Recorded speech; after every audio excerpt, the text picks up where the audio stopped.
I'm Bernice Eastman. My father, Nathan Eastman, from Crozierville, was the son of Thomas Edwin Eastman. My mother was an Argentinian. My mother met my father when she went to live with them to go to college, to high school. And so this is where they met, in my father's home in Monrovia. Well, my father, best qualities was that he really cared about his children, even though he did not spend much time with them. He was usually between Monrovia and Crozierville. So when I lived in Monrovia with my stepmother and my father, his qualities that I observed was that he was always eager to be with his children, even though he had to work all day and all week. But Friday night was family night for him. And so he spent good family time with his children. We had dances. We would dress up the dining room as a dancing hall with flowers, and he would bring in biscuits and candy, and then he would blow the mouth organ, you know, those organs that you put to your mouth and blow out a song, and we would dance. So that was the one that we really enjoyed, the private time with our father on Friday nights, because Saturday he was on his way to Crozierville. And in Crozierville, his best qualities, that you see that he was a family man as well as a church person. He was part of the vestry of Christ Church, and he also was superintendent of the Sunday school. And so it was from that we learned a lot. And we learned the catechism of the Episcopal Church. We learned that we had to know the collects. When we went to church, you know, the Episcopal Church, every Sunday, there is a collect for each Sunday. And we had to know that when we went to Sunday school. And so there were songs that he sang at Sunday school that I can still remember.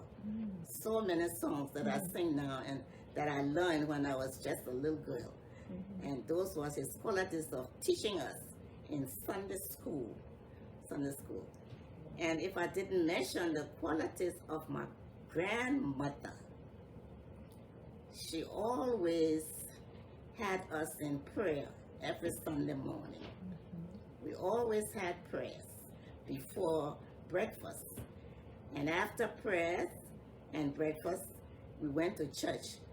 And I had to lead her because, you know, she was blind. She was legally blind. And I was the one that led her every Sunday when we went to Christ Church. That church was in the back. It was not on the road. It was in the back of Lemongrass Street. And so that was a good quality of my grandmother, that she taught us how to pray. She taught us Bible verses, and we had to know those collects every morning, or every Sunday morning, before we went to church and Sunday school. My grandparents was Thomas Edwin and Catherine Warden Eastman. Those were my grandparents. My great-grandparent was Henry Nathan Eastman. And so my father was named after my great-grandparents, Henry Nathan Eastman. My grandfather married a warden, Catherine Warden, and she had 3 other sisters. Sarah Warden, that was married to John Cox, and Louisa Port, that was married to a Port.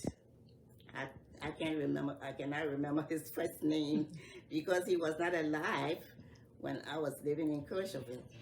And Lou, one of the sisters in which we visited very often, and Aunt Lou had a son, Rufus Port, who was married to Frances Hill. And Frances Hill came from Arthington. Her mother went to Arthington and married a Hill.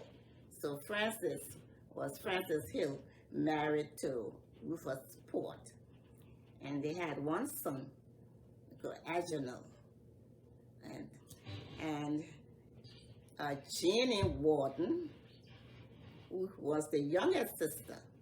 She never got married, but she was the youngest. And also there was a sister called Keziah Warden McGill. And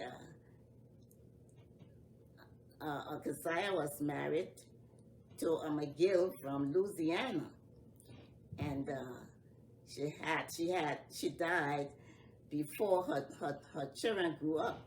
And so those children who were Florence McGill had married Joe Mesco, and Charles McGill were reared by Aunt Jeannie Warden. My grandfather spoke Pele because those were the workers on his farm. The workers on the farm were from Banga, and also the women, the ladies that he had as housekeepers. Harmon's mother, she was from Banga. She was Pele, and so my grandfather and grandmother, they interacted well with the Pele people. But the sad thing about it is only my grandfather could speak the dialect, and we never learned how to speak Pele. We just had a few words, hello, goodbye, and come let us eat, even though we had housekeepers. But my grandmother insisted that we have to clean the house. She insisted that we help in the kitchen. She insisted that I made bread every weekend, even though I was so short and couldn't reach the table, but I had to stand on a box. And on Friday nights, I had to fix the yeast and put it down. And Saturday morning, I had to get up and knead that bread and put it in the oven. We had a firewood stove in the house, but we baked all of those things in the outside kitchen. And you know how we used to bake it? We used to burn the wood and haul the coals out and put the oven on it and put some on the top. And my grandmother insisted that I learn to do those things. She also insisted that I wash my brother and my clothes. She never let the housekeeper do those things for us. I had to wash our clothes and iron them, put them away, because she said I had to learn to do those things for myself, because that would benefit me in the future. And so she did not baby us. We had to do them. And so this is how I learned. I even learned how to make a cake and pies and all of those things at my grandmother's house, because we were always having entertaining people, and there was always people that went up. Especially there was a special time, I thought about a special time that was held in my grandfather's house, and we called that time the military ball. The military ball. Whenever they had military drill, On Wednesday was the military ball, dinner and ball. And at this time, all of this was held at my grandfather's house. There where we were cooking all of these, or not me, because I was not big enough, but these women that came in to cook all of these big pots and baking all of these things. And my father, he was the military man. He was, we call us captain or something in the army. And all of his friends used to come up for that military banquet and dance and dinner. Yes. And the friends were Wilkin Tyler, that I knew of, Benjamin Freeman. Yeah, not the little Ben or the big Benjamin Freeman. Who was Vice President Kennedy? He was supposed to be Vice President before Talbot, right? Right. Yes. Wilkin Tyler, Ben Freeman, and the Talbots, Wilma Talbot, and many others that I knew that I couldn't think of, but I mean all the high-ranking officers used to come to that officers' drill, and they attended the banquet, the dinner and ball. That was exciting for us. And on parade day, we kids, we always wanted to go to see the soldiers drill. So my father used to give us at least 2 shillings, which was just like a 50 cent, and we went on the field. And you know, the field had vendors that, you know, the soldiers and officers, they had to eat. So they built tents on the field, and they had lots of things. They used to cook and bake, and they had a lot of things like dumbo and fufu and rice and pies and cakes and coconut candies and all of these things. So when we went from booth to booth, thinking of picking up something to buy, and this was some of the enjoyment that we had at that time, and so it was very rewarding. And when we went to the parade drill on the field, a typical Sunday meal, there was collard greens, boiled collard greens and gravy, or split peas and gravy, or white beans and gravy, and that was cabbage, collard greens and cabbage cooked together. That's what typical meals for Sunday. We never ate anything other than that on Sundays. And during the week, we ate the other vegetables like cassava leaf, potato greens, bambada. But on Sunday, those were the things that were prepared. No palm food on Sunday. No. No. Yeah. And so I grew up in Crozierville most of the time.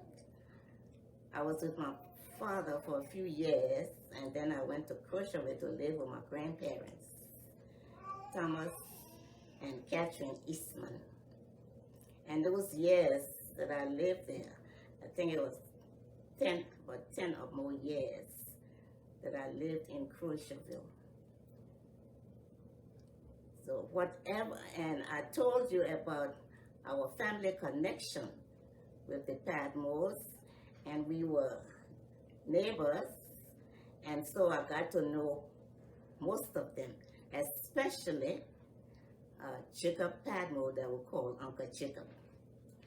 And so I knew him so very well, and I was always up and down in that home. And when the family came from Monrovia or elsewhere, they were always in our home.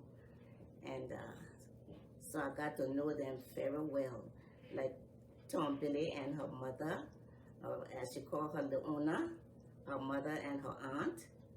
Whenever they went to Crozierville, that home was the second home for them. and said Crozierville was my first real home. And I enjoyed living there. I knew everybody. When I left, I knew everybody in Crozierville. From the beginning of Crozierville, from Bensonville down to White Plains. And so I'm very familiar with that area. Very familiar with the families in that area.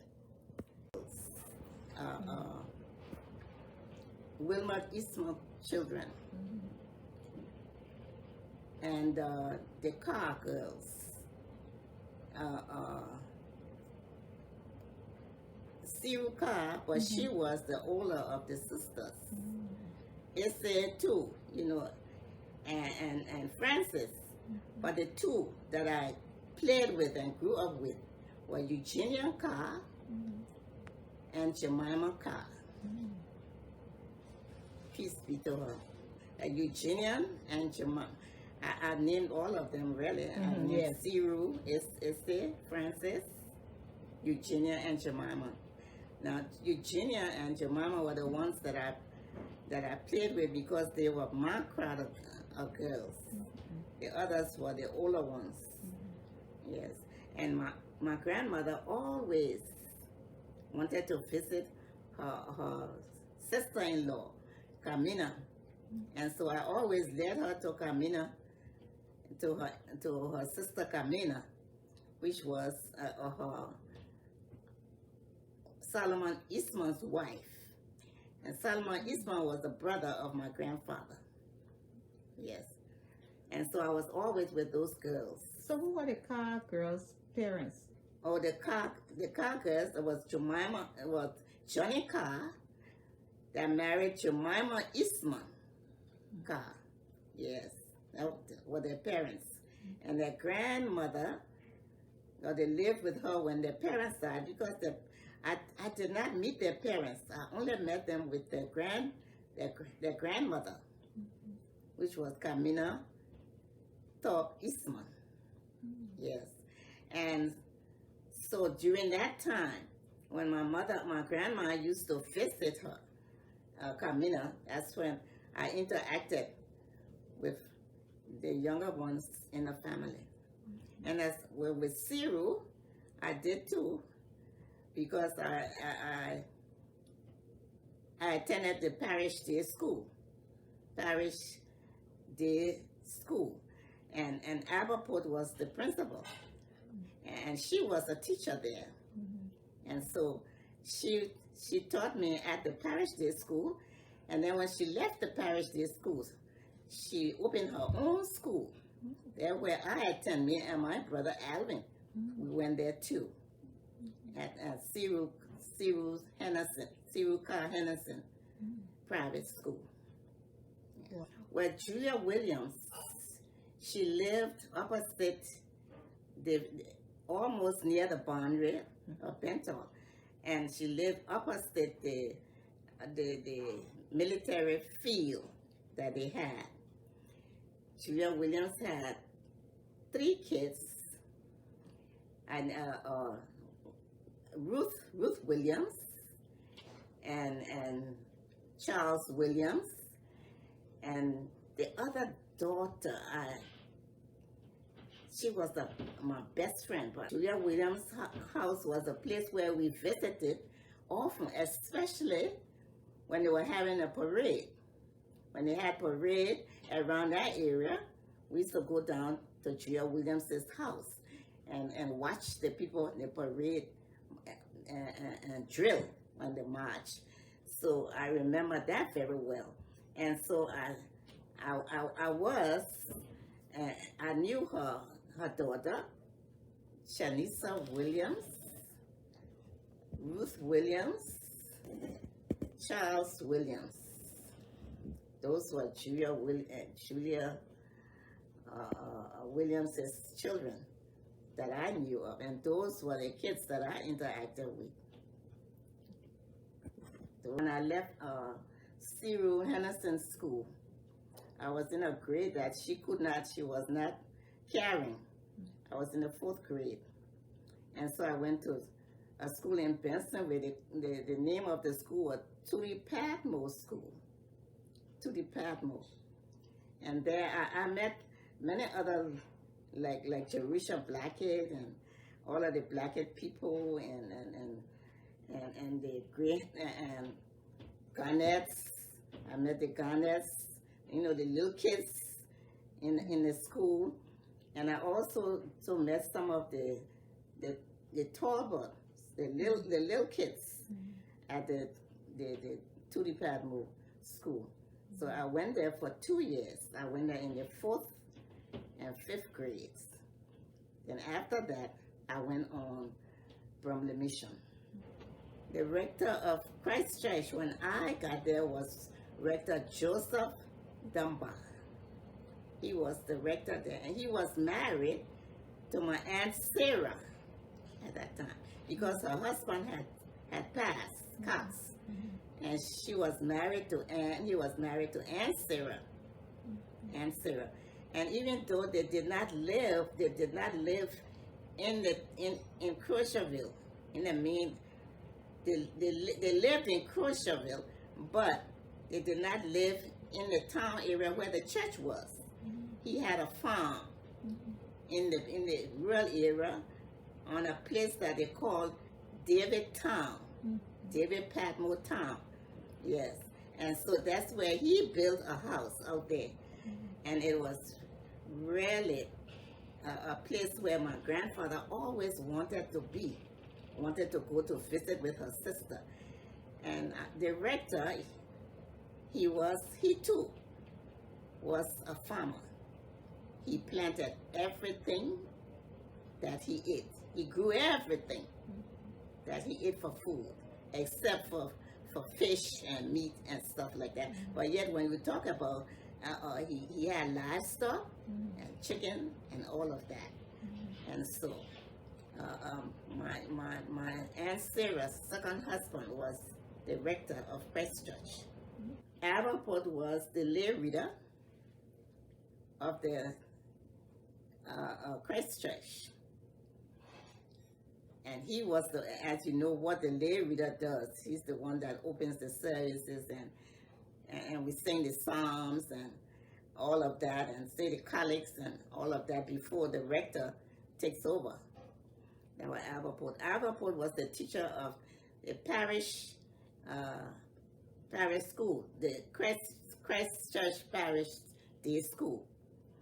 And he was married, and he had several children. And I went to school there with 3 of his boys in that parish day school: Alfred, Leroy, and Leopold.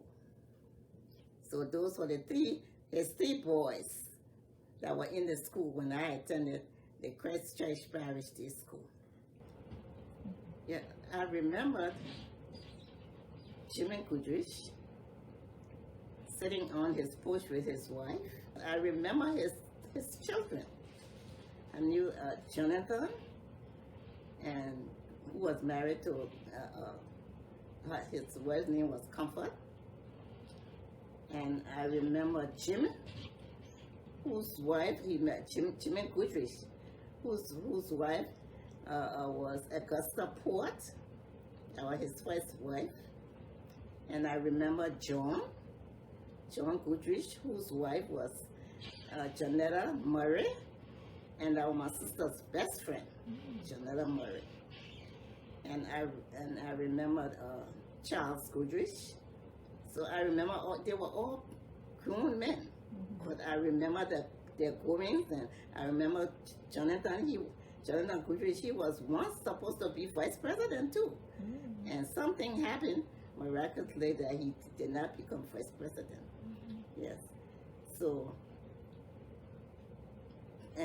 Goodrich, Jonathan built a house right by Ann Lou. I think you know that house.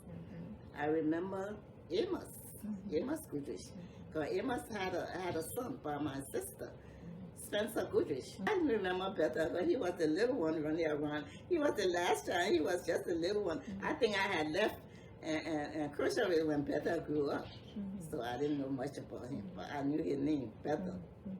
Yeah. The challenges, like we always say with God, you're always, once you have God, put God first in your life. And this is what I did. And in meeting those challenges, I always read my Bible, and I always listened to some of the preachers. And my favorite preacher was Oral Roberts. Oral Roberts taught me how to depend on my source, which was God. He told me that God was my source, and He provided the instruments through which He worked. And sure enough, that was true, because all of the instruments that worked in my life was provided through the grace of God. I worked very hard. I took my responsibilities very hard by God's grace and by trusting in Him, because He said in His word, trust in the Lord in all your heart and lean not on your own understanding. In all your ways acknowledge, and He will direct your path. And this is what I did. And through the instruments, oh, when I think about that He provided in my life. And I didn't and tell you about my mother and her career. My mother was a school teacher. She established her own school, and she was married to an ASCII. She established a school where she taught so many children on her own. She had a private school, and the Briswells, the everybody you heard, the Clarks, the Masons, and the Turkets, they all went to my mother's private school. And after she left the private school, she was teaching in the public school. She taught in the public school for many years, and that Shafa AME Day School was a private school that she taught in. And then she went to the government school, which was the Arthington Central, and then the Arthington Afternoon. Those were schools that she taught. I taught the Shafa AME Primary School. I taught in the Arthington Afternoon School, where I taught middle school kids in that school. In Shafa, I taught primary kids. And so that's where I started my career. And I thought to make it a career. So I went to People's College. And I graduated in 3 years in People's College. And I decided to make teaching my career. And I wanted to get a scholarship to come to the States to do secondary education. And I wrote the school here, and you will not imagine. That school I wrote here was Morgan State University in Maryland. Morgan State University. And they replied me because I had my resume, I had a good report and everything. They replied and they accepted me at Morgan State. You know, in Liberia, you have to, at that time, and now, you have to always have someone to be with you to these things. Well, I had Wilkin Tyler because he was my father's best friend. And he took me to Tubman for me to, and gave me a letter. And Tubman gave me a letter to the Minister of Education. I took this letter to the Minister of Education, and when I got there, don't you know what he told me? There was no money for scholarship. Because I had nobody. He told me there was no money for scholarship, and that he was going to write the president and let him know, and that he had no money for scholarship.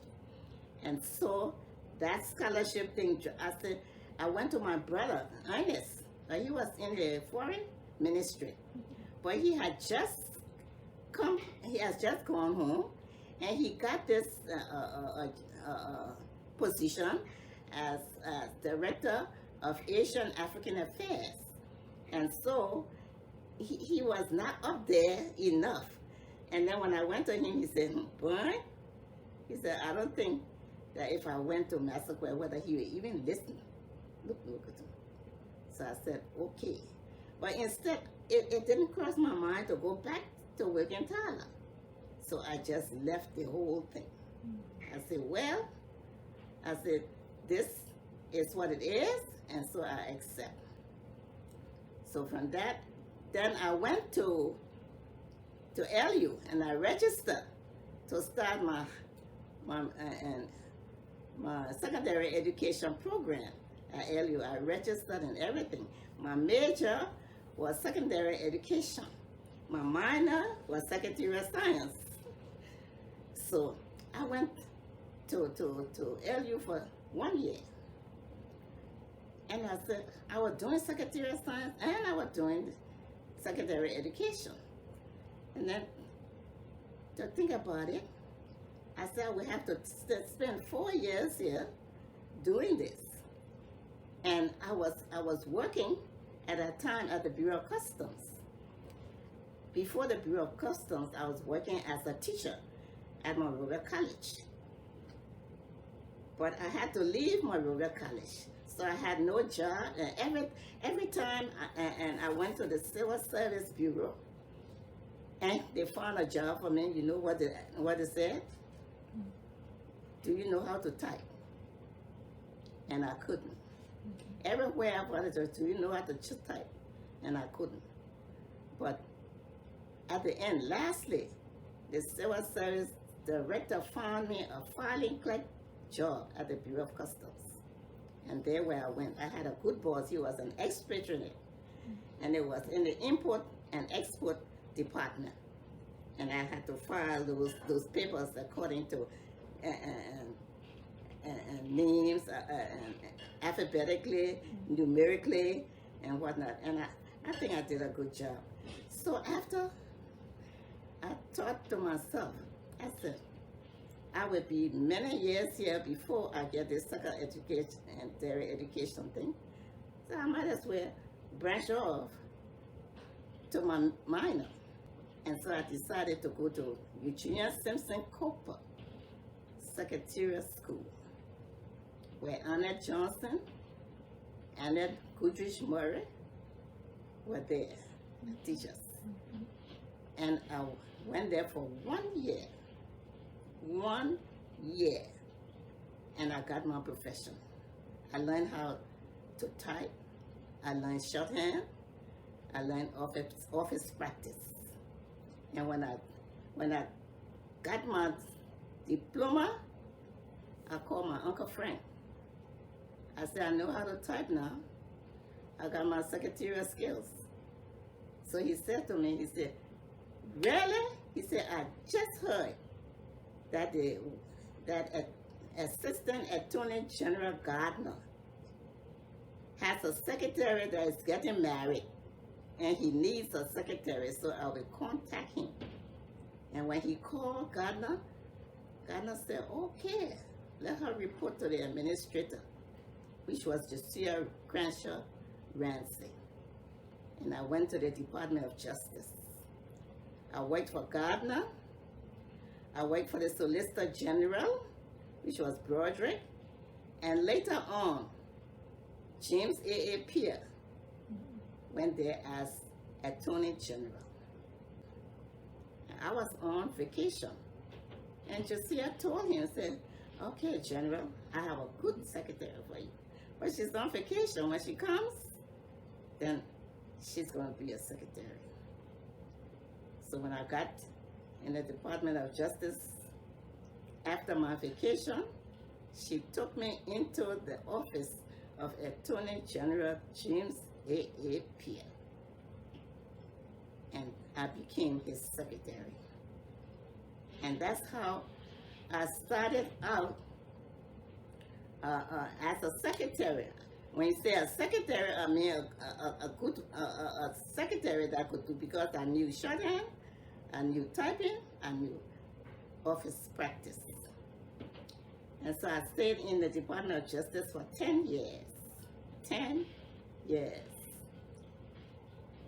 With the Attorney General, as Attorney General, he was the chief. And so he used to have, he used to go to the courts to take up some cases there. And who had to go with him? I had to take deposition of those things. So that's how I became real versed in my profession. And with Attorney General Pierre, he was an inspiration to me, for me to upgrade my studies, my secretarial program. And so he made a way for me that I came to the States for 18 months to do a course in secretarial science. And I went to a school in New York. It's called Berkeley Secretarial School. And I graduated from there in 8 months. I went back to Liberia. I was still his secretary in the Department of Justice. Now they made him Chief Justice. After 10 years that I was in the Department of Justice, they made him Chief Justice of the Supreme Court of Liberia. He was once Associate Justice, but after Dash Wilson retired, he sent him back to the Supreme Court as Chief Justice of the Supreme Court. So I went with him. I left. I went with him as his administrative assistant in the Supreme Court.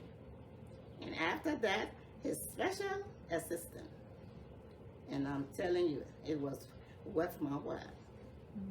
Worth my while of working with James A. Pierre, the Attorney General, and then the Chief Justice of the Supreme Court of Liberia. I became a part of the Ruth, the household of Ruth, because my mother was a part of the household of Ruth. She was even Noble Governor, one of the head mistresses of the household of Ruth in Arlington. She was also in the SMT. But she took me into the household of Ruth when I was a juvenile. But I never, and then after that, when I got grown, then I joined the household of Ruth. Then, after I became a woman for myself, I had my relatives in the Eastern Star, like Cyril Henderson, Cyril Taylor, and they were after me all the time. Bernice, why don't you come? I never wanted to be a part of any organization. Why don't you come and join the Eastern Star? I said, oh, your father was, and you are eligible to come in. And so when Cyril Taylor was matron of the Eastern Star in Bummer Hills, called Tara Chapter, they encouraged me, and I went in and I joined the Eastern Star.